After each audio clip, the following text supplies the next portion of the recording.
성경 마태복음 19장 16절에서 22절, 마태복음 19장 16절에서 22절. 어떤 사람이 주께 와서 가로되 선생님이여 내가 무슨 선한 일을 하여야 영생을 얻으리이까? 예수께서 가라사대 어찌하여 선한 일을 내게 묻느냐? 선한 이는 오직 한 분이시니라. 네가 생명에 들어가려면 계명들을 지키라. 가로되 어느 계명이오니까? 예수께서 가라사대 살인하지 말라, 간음하지 말라, 도둑질하지 말라, 거짓 증거하지 말라, 내 부모를 공경하라, 네 이웃을 내 몸과 같이 사랑하라 하신 것이니라. 그 청년이 가로되 이 모든 것을 내가 지켜 싸우니 아직도 무엇이 부족하니이까? 예수께서 가라사대 네가 온전하고 잘진대 가서 내 소유를 팔아 가난한 자들을 주라. 그리하면 하늘에서 보화가 내게 있으리라. 그리고 와서 나를 쫓으라 하시니 그 청년이 재물이 많음으로 이 말씀을 듣고 근심하며 가니라. 아멘. 오늘은 예수님이 이제 십자가를 지기 위해서 예루살렘으로 가시는 도중에 이제 네 번째 종류의 사람을 만납니다. 우리가 오늘 잠깐 읽은 것 같이 이 청년은 부자, 재물이 많은 부자 청년입니다. 근데 이 사람에 대해서 우리가 좀 자세히 좀 보려면 누가복음 18장 18절에 보면은 이 사람에 대해서 조금 더 자세하게 나옵니다. 어떤 관원이 물어 가로되 선한 선생님이여 내가 무엇을 하여야 영생을 얻으리이까? 여기 누가복음 18장 18절에 보면 관원이라고 나옵니다. 그러니까 이 부자 청년은 관원했어요. 관원이면서 부자였어요. 그리고 마가복음 10장 17절에 보니까 예수께서 길에 나가실새 한 사람이 달려와서 꿇어 앉아 묻자오되, 똑같은 사람인데 이 사람에 대한 행동을 좀 자세하게 우리가 마태, 마가, 누가복음을 보면 자세하게 알 수 있습니다. 이 사람은 마태복음에는 그 내용이 안 나왔는데 예수님 앞에 나와서 꿇어서 앉아있는 모습을 볼 수가 있습니다. 그러니까 이 청년이란 사람은 다른 사람과 달리 지금 예수님 앞에 나와서 질문하는 게 뭐냐면 영생에 관한 거예요. 그 누구도 영생에 대해서는 질문을 한 적이 없는데 이 청년은 영생에 대해서 예수님한테 질문을 합니다. 근데 영생은 뭘까요? 영생은 영원한 시간이죠. 끝이지 않는. 그런데 참된 영생은 그냥 그냥 끝이 없는 영원한 것이 영생이 아니라 하나님과 내가 동행하는 삶이에요. 하나님 안에 내가 속한 삶의 영생이지 하나님 없는 무한정인 것 같은 그거는 죽은 인격이나 마찬가지예요. 만약에 여러분들이 한 200년, 200살 산다고 한번 생각해 보세요. 얼마나 끔찍합니까? 한 60평생만 살아도 뭐 볼 거 못 볼 거, 들을 거 못 들을 거 다 뭐 산전수전 공중전까지 다 겪잖아요. 그런데 200살을 살아보세요. 얼마나 끔찍하겠습니까? 그래서 참 진짜 영생이란 것은 하나님의 사랑과 하나님의 동행하는 삶이 진정한 영생입니다. 오늘 이 부자 청년에 대해서 우리가 지금 살펴보면서 우리들이 무엇을 깨달아야 되고 또 무엇을 버려야 되는지 한번 같이 나눠보도록 하겠습니다. 16절 17절에 보니까 어떤 사람이 주께 와서 가로되 선생님 내가 무슨, 여기에 보니까 선한 일을 하여야, 이 사람은 은혜와 믿음으로 영생을 얻는 게 아니라 무슨 선한 일을 해야지 얻는 거로 착각을 하고 있는데 그 이유가 있습니다. 이 사람은 우리가 좀 아까 봤던 마가복음이나 누가복음이나 아무데나 다 똑같이 나와 있어요. 18절 누가복음 18장 아까 우리 본 거 18절 다시 한번 볼게요. 누가복음 18장 21절에 보니까 예수님께서 모든 네가 이런 그렇게 하려면 계명을 지키라 하고서 이제 계명을 주시는데 5계명부터 주세요. 1계명부터 4계명까지 하나님과 관계되는 계명을 안 주시고 인간과 인간 사이에 지켜야 될 계명만 주십니다. 이걸 지키라 하니까 누가복음 18장 21절에 여짜오되 이것은 내가 언제부터? 어려서부터. 그러니까 이 부자 청년은요, 지금 우리가 한번 생각을 해보세요. 우리가 가장 부러워야 할 사람이에요. 이 사람은 어린아이도 아니고 노인네도 아니고 젊은 사람이에요. 젊으면 돈 주고도 못 산다고 그러죠. 젊으면 꿈이에요. 젊으면 미래예요. 젊으면 소망이에요. 그래서 나이 든 사람들이 젊었을 때를 많이 이렇게 그리워하고 회상하고 내가 만약에 10년만 젊었다면 이라고 우리는 얘기를 하죠. 젊으면 그 무엇과도 바꿀 수 없는 게 젊음입니다. 거기다가 이 청년은 젊은 것뿐만이 아니라 재물이 많다고 그랬어요. 굉장히 부자예요. 그 다음에 세 번째 보니까 이 사람은 관원이에요. 관원이면 꽤 높은 지위, 그러니까 일종의 지도자, 그런 위치에 있는 사람이에요. 그러니까 이 사람은 젊은 나이에 모든 것을 다 갖춘 사람이에요. 부족한 게 없는 사람이에요. 거기다가 예수님 앞에 예수님 앞에서 꿇었어요. 그건 뭡니까? 이 사람은 겸손하기까지 했어요. 신앙에 교만하지 않고. 그 정도에 되면 좀 교만할 만하잖아요. 다 갖췄잖아요. 그런데도 예수님 앞에 꿇은 모습이 있고, 그 다음에 이 사람은 예수님한테 선한 선생이여 라고 고백을 합니다. 대부분 이런 유대에서 이런 위치에 있는 사람들은요, 예수님 보기를 어떻게 봅니까? 우습게 보죠. 비방하죠. 조롱하죠.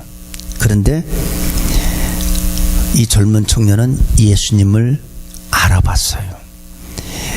그 당시에 종교 지도자들은 예수님을 알아보질 못했습니다. 그래서 결국은 십자가에 못 박았는데 이 젊은 청년은 예수님까지 알아보는 눈을 가졌어요. 다들 알아보지 못하는데, 여기에 대부분 요즘에 한국에서 보면 그 최순실이라는 사람이 보니까 권력을 이용해서 막강하게 재벌까지도 자기 마음대로 돈을 뺏는 모습을 보는데, 이 정도 위치에 있으면요, 이 젊은 나이에 돈이 있어, 사회적인 위치가 있어, 이 정도만 갖고 있으면 대부분 약점이 있게 마련해요. 무슨 약점이냐면 도덕적으로, 윤리적으로 약점이 있기 마련입니다. 무슨 이성적인 여자 문제나 아니면 어떤 그 문란한 삶, 어떤 그 탕자와 같은 그런 삶을 사는 게 일반적인 모습인데, 이 청년은 그런 것도 없어요. 이 계명을 지키라니까 내가 어려서부터 다 지켰대. 이 사람은 모든 면에서 완벽한 사람입니다. 그렇죠? 얼마나 이렇게 살 수가 있을까요, 우리가? 대부분 젊은이들은 돈이 없어요. 근데 이 사람은 젊은데도 돈이 있어요. 젊었을 때는 돈만 있으면 이제 막 휴가도 가고 싶고 놀러 가고 싶은데, 젊었을 땐 돈이 없어. 그 늙어서 좀 돈이 조금 모아지면 어디 휴가 가려면 기운이 없어, 체력이 딸려서. 근데 이 사람은 다 가졌어. 안 가진 게 없어요. 그런데 이 사람이 뭐를 좀 예수님한테 질문하냐면 영생에 대해서 질문합니다. 신앙의 본질인 영생에 대해서 질문하는 것을 우리가 볼 수가 있습니다. 우리가 살아가면서 예수님을 믿으면서 교회에 다니면서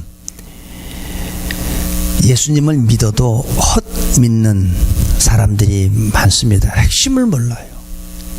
괜히 쓸데없는 문제를 가지고 옥신각신하고 왔다 갔다 하면서 문제를 삼는데, 진짜 우리가 예수 믿는 근본적인 신앙의 본질을 알아야 되는데 이 청년은 알았어요. 영생이라는 단어를 지금 예수님한테 질문하는 겁니다. 영생이 이 청년한테 왜 이렇게 중요했을까요? 이 청년은 이 세상에서 가질 거 다 가졌는데 왜 이 청년은 갑자기 예수님한테 영생을 질문했을까? 왜 영생이 이 젊은 청년한테 이렇게 중요했을까? 이 사람은 이 지상에서 얻을 것은 거의 다 얻었어요. 건강, 돈, 명예, 신앙적인 겸손, 또 도덕적으로 완벽한 삶. 이렇게 살 수 있는 사람이 누가 있을까요? 거의 없죠. 그런데 이 청년은 그렇게 살았어요. 그런데 이 청년의 욕심이라고 그럴까, 야망이라고 그럴까, 거기에서 만족하지 않았던 거예요. 이 청년은 영혼의 문제까지, 내가 죽은 후에 영혼의 문제까지 소유하고 싶은 그런 마음이 있었습니다. 근데 예수님은 이 청년의 진짜 구원, 이 청년이 진짜 구원을, 영적인 구원을 원하는 건지 그렇지 않은 건지를 예수님은 다 꿰뚫어 보시는 거죠. 우리가 18절에 보세요. 17절에 보니까 뭐라고 그러냐면 네가 생명에 들어가려면 계명들을 지키라. 18절 가로되 어느 계명이 오니까. 이게 이런 말을 할 수 있어요? 이 다음에 우리가 주님 앞에 갔는데 예수님이 네가 잘못한 게 있다 그랬더니 제가 무엇을 잘못했는지 구체적으로 말씀해 주십시오 하는 거하고 똑같은 얘기예요. 어느 계명입니까? 도대체 내가 무슨 계명을 그러니까 예수님께서 하나님과 인간 사이에 지키는 그 계명은 말씀을 안 하고 인간과 인간끼리 지키는 그 계명만 말씀해 주셨어요. 여기서 우리가 왜 예수님이 그랬을까 하는 걸 우리가 좀 해볼 필요가 있는데, 우리는 하나님을 사랑하는 것을 어떻게 나타나야 될까요, 여러분? 우리 요한일서에 있죠. 눈에 보이는 형제를 사랑하지 못하는 자가 눈에 보이지 않는 하나님을 사랑하는 것은 뭐라고 그랬어요? 거짓말이다. 진짜 우리가 하나님을 사랑한다면 눈에 보이는 형제, 이웃, 성도들한테 나타나야 되는데, 사랑은 내가 받는 거가 아니에요. 내가 주는 거예요. 상대방이 나한테 그렇게 안 해도 여러분의 그 자녀와 여러분들의 배우자한테 사랑한다고 할 때 내가 당신한테 이만큼 했으니까 당신도 나한테 이만큼 해 한 건 사랑이 아니죠. 그거는 주고 받는 거죠. 어떤 대가를 내가 이만큼 줬으니까 거기에 대한 대가를 받는 거죠. 진정한 사랑은 뭐예요? 그냥 주는 거지. 상대방이 나한테 안 와도 나는 괜찮아. 난 주는 거로 만족하는 거죠. 그게 진정한 사랑이죠. 그래서 예수님께서는 인간과 인간, 네가 진짜 하나님을 사랑한다면 이런 것들을 지켜라. 그러니까 어느 계명이 오니까 하니까 예수님께서 쭉 말씀해 주시니까 이 청년이 내가 이런 것들은 내가 다 어려서부터 지켰습니다. 유대인들은요, 율법을 몇 살부터 가르쳤냐면 6살부터 가르쳤어요. 그러니까 이 청년은 어른이 돼서 하나님의 말씀, 이 계명을 지킨 것이 아니라 어려서부터 지킨 거예요. 저는 예수님을 젊었을 때는 안 믿고 30대 후반에 예수님을 믿게 됐어요. 근데 이 청년은 그게 아니에요. 어려서부터. 그러니까 우리가 이 청년의 삶을 보면은 진짜 대단한 사람이죠. 대단히 교만할 만한데도 예수님 앞에 꿇어 엎드리는 거 보세요. 얼마나 또 겸손합니까? 청년의 영적 요구가 구원하고는 아무 상관이 없는 것을 예수님은 깨뚫어 보신 거예요. 이 청년은 영혼에 대해서 관심을 가지고 있지만 그것을 자기가 평생 뼈를 깎고 정말 피를 흘리는 심정으로 자기가 도덕적 윤리적인 삶을 사는 사람이에요. 이 사람은 아마 얼마나 많은 유혹이 있겠습니까? 남들 다 그러는데 내가 이렇게 꼭 살아야 되나? 아마 갈등도 있을 거예요. 그러니까 자신과의 싸우면서까지도 다른 사람이 나한테 해로운 일을 줘도 자기는 진짜 말씀대로 살려고 무척 애를 썼을 거예요. 그래서 이룬 사람이기 때문에 이 사람은 구원도 선한 행위로 구원받는다고 생각. 영생도 선한 행위로. 여기 보니까 16절에 그렇게 있잖아요. 어떤 사람이 주께 와서 가로되 선생님, 내가 무슨 선한 일을 하여야. 이 청년은 자기가 계속 그렇게 살아왔기 때문에 영생도 자기가 선한 일을 하면 얻는 줄로 아는 거예요. 우스운 얘기인데, 믿음이 좋은 장로님이 있었대요. 그러니까 성경을 읽다 보니까 오른밤을 때리면 왼밤을 내주라는 그 말씀을 한 사람이 딱 보고선 저 장로님은 진짜 오른밤 때리면 왼밤을 내주는지 봐야겠다 하고선 오른손으로 딱 때렸더니 장로님이 화를 막 내더래요. 그래서 아니 성경에 오른밤 때리면 왼밤 내주라고 그랬는데 왜 화를 내니까 네가 지금 왼밤 때렸다고 오른밤을 때린 게 아니라고. 응? 이게 참 사람이 영혼의 관심은 이 청년은 갖고는 있었지만 자기 생각으로 영생을 얻는 것도 자기가 평생 그렇게 선한 일을 하면서 살아왔기 때문에 영생도 자기가 선한 일을 하면 얻는다고 생각을 했던 거죠. 참된 영생의 개념 무엇일까요? 여러분들은 진짜 여기 부자 청년이 말한 것 같이 영생을 생각하면 영생이 과연 뭘까요? 무한히 죽지 않고 영원히 사는 게 영생일까요? 내가 영원히 사는 거는 영생이라고 생각할 수 있지만 진정한 영생은 하나님이 없는 영생은 영생이 아닙니다. 진정한 영생은 하나님 안에 내가 속해 있는 거예요. 하나님이 없이 나 혼자 영원히 살아. 그거는 죽어 있는 인격하고 똑같은 겁니다. 그래서 성경에서 말하는 것이 뭐냐면 영생에 대해서 뭐라고 얘기하냐면 영생의 개념은 그리스도 자신을 얘기합니다. 요한복음 5장 39절에 보니까 영생하시는 하나님이 인간의 몸을 입고 이 땅에 오셨다는 사실을 말해주고 있습니다. 5장 39절 너희가 성경에서 영생을 얻는 줄 생각하고 성경을 상고하거니와 이 성경이 곧 누구에 대해서 내게 대하여 증거하는 것이로다. 그러니까 영생이라는 것은 곧 누구냐면 그리스도를 말하는 거예요. 예수 그리스도. 예수 그리스도가 곧 영생이에요. 그래서 우리 여러분들이 성경 많이 암송했죠. 요한일서 5장 11절 12절 또 증거는 이것이니 영생이 뭐라고 그랬어요? 하나님이 우리에게 영생을 주신 것과 이 생명이 그의 아들 안에 있는 그것이니라. 아들이 있는 자에게 영생이 있고 하나님의 아들이 없는 자에게는 생명이 없다고 그랬어요. 또 요한복음 3장 16절은 너무나 잘 유명한 말기죠. 하나님이 세상을 이처럼 사랑하사 이는 저를 믿는 자는 멸망치 않고 영생을 얻게 하려 하십니다. 그래서 영생이라는 것은 사실은 독생자 예수 그리스도를 믿는 게 바로 영생이에요. 영생은 죽어서 갖는 게 아니에요. 내가 예수님을 영접하는 순간 나는 영생을 누리는 거예요. 그때부터 영생이 시작되는 거예요.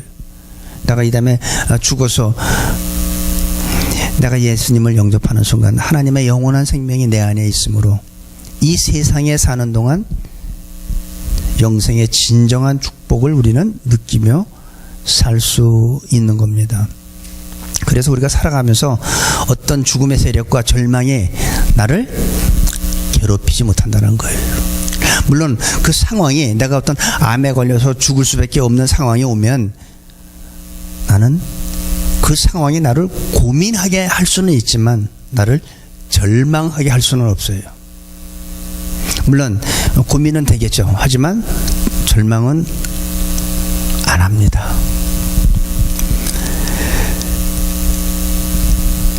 상황적으로 영생을 가진 사람들에게는 저는 분명하게 자유가 있고 그런 상황 속에서도 평안함이 있고 말할 수 없는 소망이 분명히 우리 안에 있을 것으로 저는 믿습니다.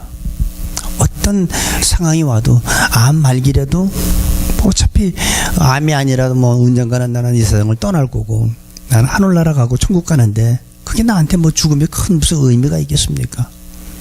그것이 어느 정도 그 상황에 고민하게 할 수는 있지만 절대 우리한테 절망감을 줄 수 없다는 거예요. 21절 22절 보겠습니다. 예수께서 가라사대 네가 온전하고자 할진대 가서 네 소유를 팔아 가난한 자들을 주라. 그리하면 하늘에서 보화가 내게 있으리라. 그리고 와서 나를 쫓으라 하시니. 보세요. 그 청년이 재물이 많음으로 이 말씀을 듣고 근심하며 가니라. 하나님은 외모를 안 봐시죠. 예수님도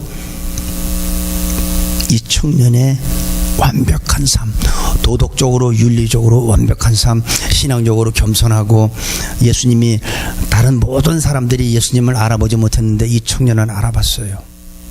그리고 이 청년은 계명을 다 지키고 와도 모든 면에서 볼 때 흠잡을 데 없는 청년인데 예수님은 그 모습을 보질 않았다는 거예요. 오히려 그 내면 깊숙이 있는 물질에 대한 애착, 물질에 대한 집착, 그걸 보신 거예요. 그래서 네 재산을 갖다가 팔아서 가난한 자들하고 주고 나를 따르라는 거죠. 여기서 우리가 오해하면 안 될 게 있습니다. 예수를 믿고 구원을 받으려면 이 재산을 파는 것이, 물질을 포기하는 것이 구원의 첫걸음이 아니라는 겁니다. 지금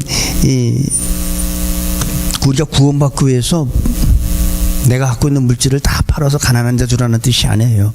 이 청년한테는 예수님이 그렇게 말했지만, 만약에 어떤 명예욕이나 지위가 있는 사람들한테 예수님이 이렇게 말할 수 있어요.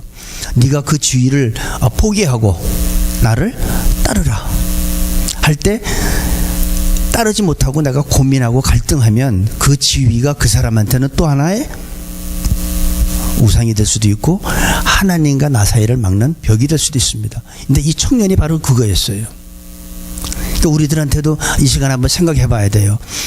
나하고 하나님 사이에 가로막는 벽이 과연 무엇일까? 나하고 하나님 사이를 뭔가 막는 게 있다면, 그 우상이 있다면 그것이 과연 무엇일까? 물질일까? 아니면 무엇일까? 한번 생각해 볼 필요가 있어요. 왜? 주님은 우리한테도 동일하게 그것을 치우라고 얘기하니까. 그것을 네가, 이 부자 청년한테는 네가 그 재물을 가난한 자들한테 팔아서 주라고 그랬어요. 그리고 나를 따르라고 그랬어요.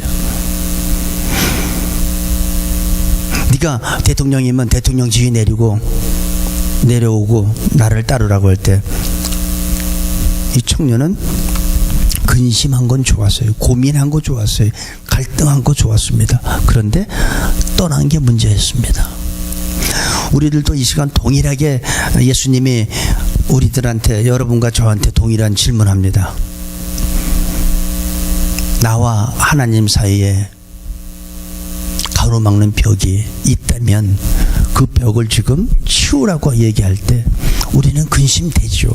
고민되죠. 갈등하게 되죠. 그러나 떠나서는 안 된다는 겁니다.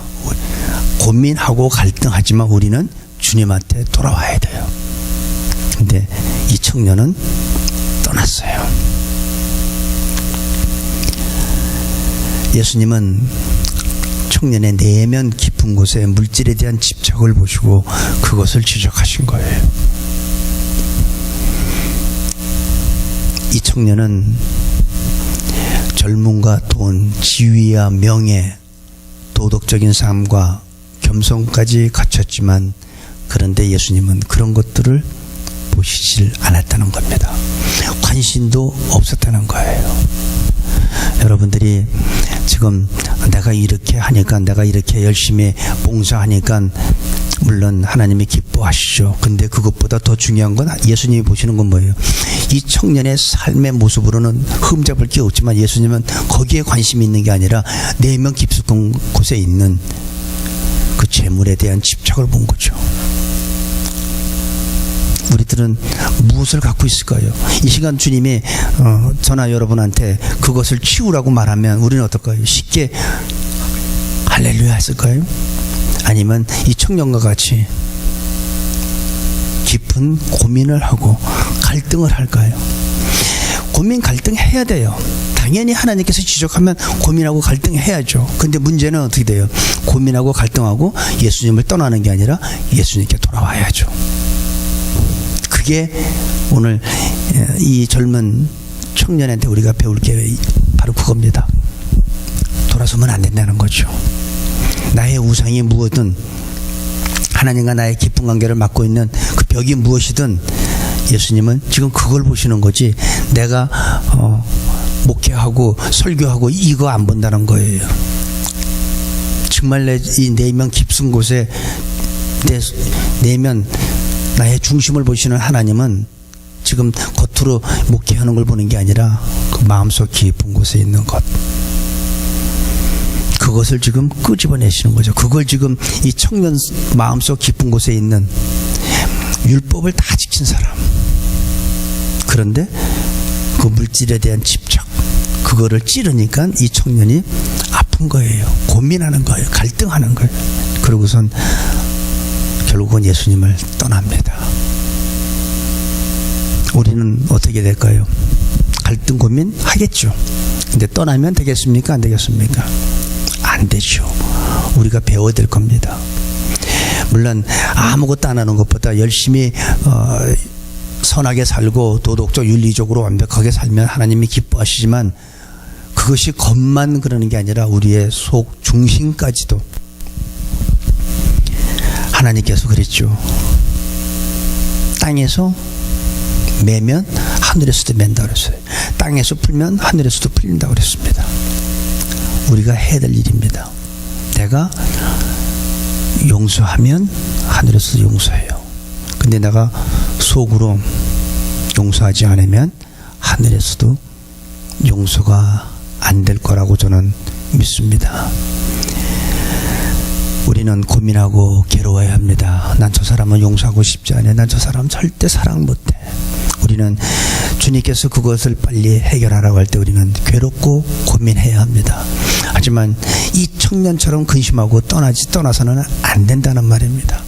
예수님의 말씀을 듣고 근심하는 것까지는 좋았지만 떠나는 것은 잘못한 거죠. 오늘 우리 새누리 교회 성도님들은 우리는 근심하고 돌아와야 되는데, 예수님께서 갈릴리 사람들한테, 그물을 짓고 있는 사람들, 고기 잡는 사람들한테 나를 따르라 할 때 그들은 그물을 버려두고 예수님을 따랐습니다. 동일하게 이 시간 우리들도 동일해요. 내가 갖고 있는 그것을 버려야 될 게 뭔지 한번 생각해 보길 바랍니다. 그걸 버리지 않으면 나의 신앙의 성숙은 여기에서 멈춰요. 그걸 버려야지 내가 더 성숙해집니다. 내가 이걸 붙잡고 있는 한, 내가 이것을 용서하지 못하고 있는 한, 내가 이걸 사랑하지 못하고 있는 한, 내 신앙은 거기서 정체됩니다. 관계없어요. 얼마나 신앙생활했던 그건 중요한 게 아닙니다. 버려야 될 게 뭔지, 내가 치워야 될 게 뭔지, 주님이 지적하는 게 뭔지 이 시간 성령께서 우리들 각자 마음속에 깨닫게 해주길 바랍니다. 그리고 그것을 과감하게 버리세요. 고민되지만 괴롭지만 버리고 주님 앞에 돌아올 때 하나님께서는 엄청난 갑절의 축복을 주실 줄로 믿습니다. 기도하겠습니다. 아버지 하나님, 예수님께 찾아온 네 번째 부자 청년을 보았습니다. 그는 재물이 많아서 근심하였지만 결국 그는 떠났습니다.